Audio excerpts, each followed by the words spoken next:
não se discute, não é não? Mas se discute sim, se for dentro do respeito, se for dentro do amor, se for dentro da fraternidade, qualquer tema e qualquer assunto pode ser dialogado sem problema nenhum.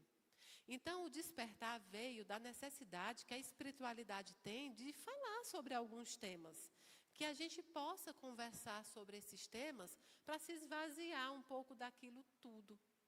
Então, o despertar de hoje vai trazer um tema que é um tema que pode ser complexo, pode trazer algumas discussões, muitas vezes é polarizado. E a primeira coisa que eu quero explicar para todo mundo e para o pessoal de casa é que hoje aqui eu não estou falando de partidos políticos, de religião A ou B, de time de futebol A ou B, não. Se você acredita que nada acontece por acaso, esse canal é para você.